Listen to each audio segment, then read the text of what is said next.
Hello, hello, hello. You're tuning into another episode of The Wunderkind Show. Today's other topic for today, my God, we're re-signing Huntley to the Baltimore Ravens. Now, here's the thing. I want to say this so it doesn't get lost in the sauce, right? I like Tyler Huntley. I do. I think he's a good football player. I really do. But like most things in life, people never contextualize or put things in proper context when they're bringing up certain narratives. And here's what I mean, because I was going to touch on this story the other day, but of course I had to put out more pressing things first. So I'm going to read what Tom Pelissero put out, right? And you tell me right now if this doesn't smell, sound, or look like somebody pushing an unsavory agenda towards a certain QB1 in Baltimore. So, without further ado, let me break this down. Tom Pelissero writes on Twitter, "The Ravens Pro Bowl QB isn't going anywhere. Snoop Huntley plans to sign his restricted tender Monday, per source. Huntley has been working out at the team facility and heads to Tampa this weekend to throw with teammates. Baltimore's other QB, Lamar Jackson, remains unsigned." Hey, yo!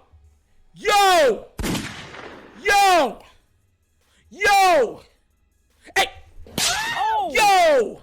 Bro, that don't seem slighted to y'all?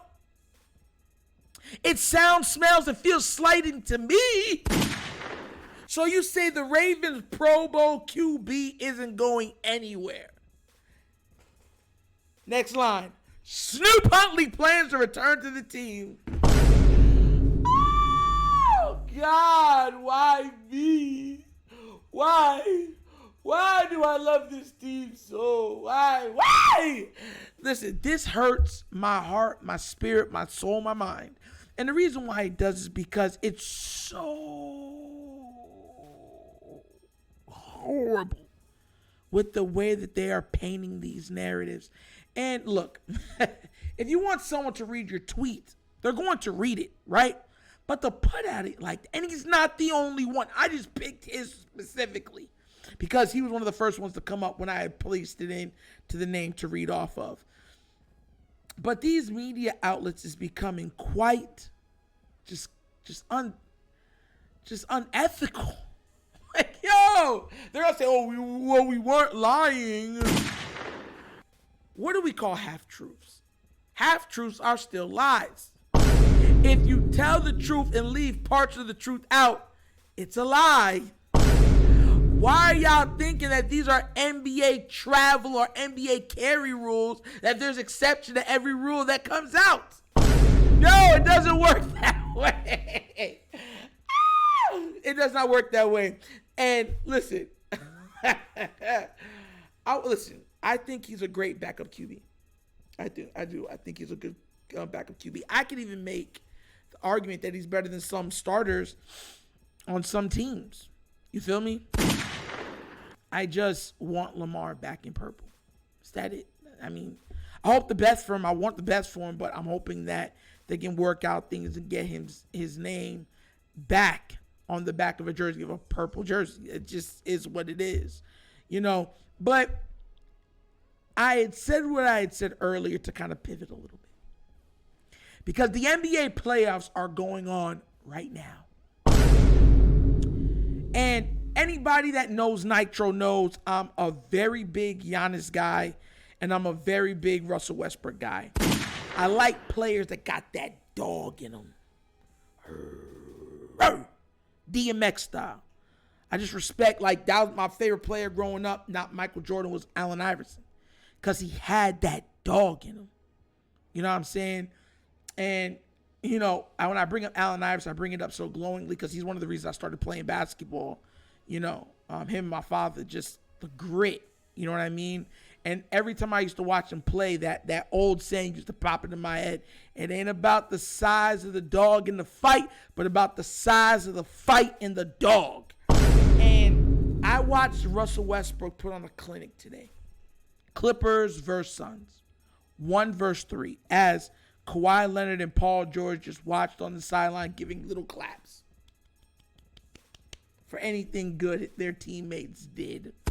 And I sat there and I started looking. I'm like, yo, why are the referees in the NBA so horrid? Am I the only person that notices how bad it has gotten over the years? Like, there's been a precipitous drop in NBA officiating. Man, it's a fact. Forget that. Rewind that. There's been a precipitous drop in officiating across the board in professional sports and semi-professional sports.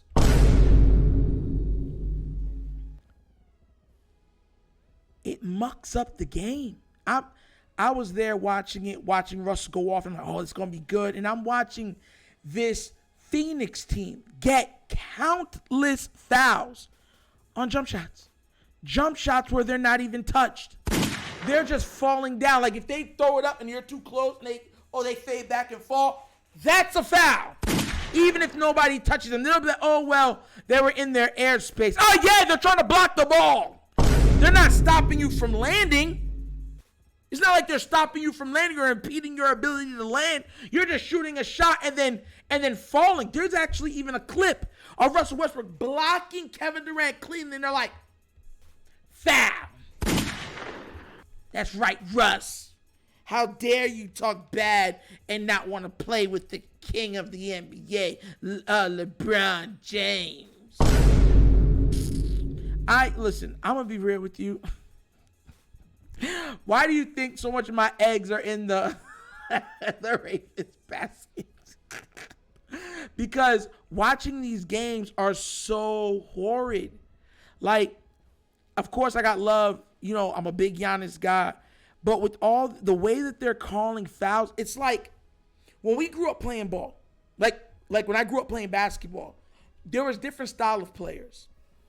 You have some players that rely on agility and speed. Some relied on finesse. Other players relied on pure, unadulterated strength.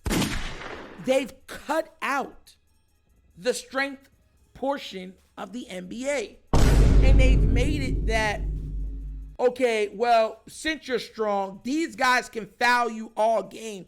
And we're not going to give you any calls for it, even though, because it's like, yeah, you're big, you're strong, so just take it. You know what I mean? You know what I'm saying? That's the only way that they can even try to slow you down. That means they got, it's missing elements from the actual game itself. Everybody says this is the most skilled. No, it's not. It's a walking, running three-point contest. And the players that actually will play three-pointers and attack the basket, do a little mid-range, those are the players that do not get the whistle or the call, and these referees are absolutely favoring certain players and teams off a style of play. And it's frustrating. It's the same thing I used to say with the Golden State Warriors. I'm watching them set horrible moving screens. Bro, people are running into you and pushing you out of the way so that Steph Curry can get a wide open three. So that Klay Thompson can get a wide open three. So that Andre Iguodala can get a wide open three. So that Jordan Poole can get a wide open three. And you're like, oh yeah. And they will dance after everything. Can't stop. Won't stop. Like a team full of Puff Daddies. P. Diddy's. Papa Diddy Pops. Bro, it's getting out of hand. I mean, listen, I used to watch the NBA religiously because I was a basketball player. I know. One day I'm going to put my picture up there. Y'all going to be like, what? That was Nitro? Yeah, that was Nitro. But it's so sad to watch the fall from grace that the NBA has had, because it was like my second love. You know what I mean? Like, that was the sport that I played. It's so hard to watch. So hard to watch. And now you got players, injuries, everything derailing from it on top of it. The NBA product is flawed. And I think that it's going to have to come ahead because between the resting of players, the unwillingness of some players or star players to play through injury, the load management, and the absolutely egregious refereeing going on, it's going to come to a head. Because eventually what you're going to do is turn off all basketball fans. And they're going to go to look for something else. They're only going to watch like one time out of the year. And that's just going to be the finals. And even then, they'll keep it on in the background. They're not intently watching the actual game. So that's all I had to say with that, man. I mean, I was watching. I was like, man, do you know? Listen, the Clippers shot for the entire game 10 free throws. Now, here's my thing. I'm all for being fair with the whistle. That's how I look at it. Be fair. I'm watching the Phoenix Suns grab, trip, slap at players, jump into players, all this type of stuff, and there's no foul call. If the Clippers even swipe at the ball, it's a foul. They've already shot 40 more free throws than the Clippers. And the Phoenix Suns are a jump shooting team. Absolutely egregious. So what's pissing me off today? That's what's making Nitro mad. Because my God, how do you ruin the game that I loved so much growing up? Pitiful. Pitiful, pitiful, pitiful. And that's another episode of The Wunderkind Show. Hey, yo, look. Thanks for watching. I'm going to say this, though. I didn't do it for the first round of the playoffs because I really wasn't feeling enthused to watch it. So I'm actually going to do more content on the NBA like I promised you guys. We're going to start showing some lives for the second round ongoing of the NBA playoffs. But I'll say right now, watching the first round, I am not excited at all. Like, at all. I'm like, man, it's boring. It's boring. It's soul sucking. Like, when I'm done watching, I feel depleted. Like, okay, time for bed. And then the games are coming on at 10:30 at night. Yo! Whatever. But thank you all for watching. You'll be in the world, but you're here with me. You know I appreciate that. Please do remember, like, subscribe, hit that notification bell, and leave a comment. I love the comments. Just be respectful of other people's differing opinions, and we have no problems. And if you would like to donate to this platform to help it grow monetarily, at the bottom of the screen is a QR code. The QR code is for a Cash App, which handles all donations. You can find a Cash App in every description that we do and every video that we do, okay? And it goes by the name The Wunderkind Show, okay? Wunderkind Show. All right, and also in the description of every video is the new Patreon for The Wunderkind Show. If you become a patron, you will have access to the Discord, you'll have access to questions from subscribers, and you'll also have or be in the running for free merchandise from The Wunderkind Show. So go out there and become a patron. It's a big help to the channel, all right? So thank you all for watching. This is The Wunderkind Show. This is your host, Nitro, signing off. And as always, you guys knows my slogan. Peace. I'm out of here, man. I'm out of here. Yep.